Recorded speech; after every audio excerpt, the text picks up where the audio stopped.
اعوذ باللہ من الشیطان الرجیم بسم اللہ الرحمن الرحیم اللہم صلی علی سیدنا و مولانا محمد وعلی آل سیدنا و مولانا محمد وبارک وسلم۔ باب نمبر 40۔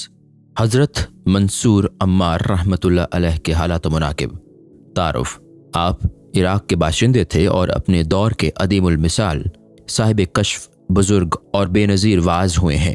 صوفیہ کرام نے آپ کے اوصاف بیان کیے ہیں۔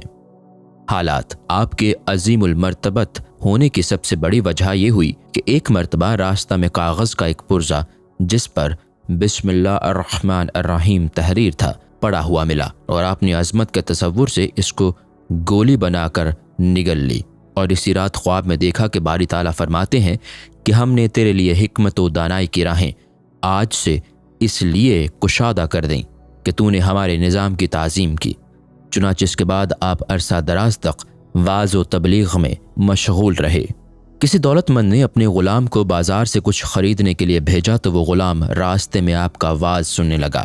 وہیں ایک نادار درویش بھی کھڑا تھا، جس کو دیکھ کر آپ نے فرمایا کہ کون شخص ہے جو اس کو 4 درہم دے کر مجھ سے 4 دعائیں لے۔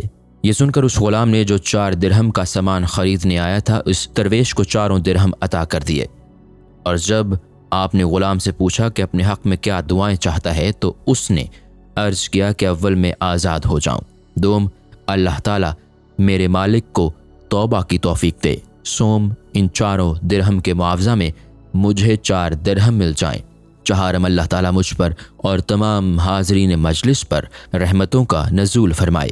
چنانچہ آپ نے اسی کے مطابق دعائیں فرما دیں، اور وہ غلام جب اپنے آقا کے پاس پہنچا تو اس نے خفگی کے ساتھ تاخیر کا سبب دریافت کیا، اور جب غلام نے پورا قصہ بیان کر دیا تو اس کو آزاد کر کے مزید 400 درہم آقا نے اس کو اور عطا کیے، اور خود تائب ہو گیا۔ اور اس شب خواب میں دیکھا کہ باری تعالیٰ فرماتے ہیں کہ ہم نے تیری بد خصلتی کے باوجود تجھ پر اور تیرے غلام پر نیز منصور عمار اور اہل مجلس پر رحمتوں کا نزول کر دیا۔ دوران واعظ کسی نے کاغذ پر اس مفہوم کا شعر لکھ کر آپ کو پیش کیا کہ جو خود اہل تقوی میں سے نہ ہو اور دوسروں کو تقوی کی ہدایت کرے، اس کی مثال اس طبیب جیسی ہے جو خود مریض ہو اور دوسروں کا علاج کرتا ہو۔ ایک شب آپ گھوم پھر رہے تھے کہ کسی مکان سے اس قسم کی مناجات کی آواز آئی کہ اے اللہ، میں نے نافرمان بن کر گناہ نہیں بلکہ ابلیس اور نفس کے فریب میں آ کر گناہ کیا، لہٰذا اپنی رحمت سے مجھے معاف فرما دے۔ یہ سن کر آپ نے اضطراری کیفیت میں یہ آیت تلاوت کی کہ اے ایمان والو، خود کو اور اپنے اہل و نفس کو جہنم کی آگ سے بچاؤ جس کا ایندھن آدمی اور پتھر ہیں۔ پھر جب صبح کے وقت آپ اس مکان کے قریب سے گزر رہے تھے تو اندر سے رونے کی آواز آئی۔ آپ نے وجہ پوچھی تو بتایا گیا کہ رات کو کسی شخص نے دروازے پر ایک آیت تلاوت کی جس کو سن کر ایک لڑکا خوف الہی سے جاں بحق ہو گیا۔ یہ سن کر آپ نے فرمایا کہ اس کا قاتل میں ہی ہوں۔ ارشادات: خلیفہ ہارون رشید نے آپ سے پوچھا کہ مخلوق میں سب سے زیادہ عالم کون ہے اور سب سے زیادہ جاہل کون ہے؟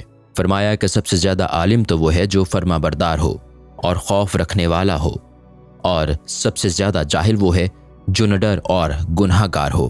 فرمایا کہ عارفین کا قلب ذکر الہی کا مرکز ہوتا ہے اور دنیا والوں کا حرص و طمع کا مخزن۔ پھر عارف کی بھی 2 قسمیں ہیں، ایک تو وہ جو خود بخود مجاہدات و ریاضت کی جانب راغب ہوتے ہیں، دوسرے وہ جو صرف رضائے الہی کے لیے واصل الی اللہ ہو کر عبادت کرتے ہیں۔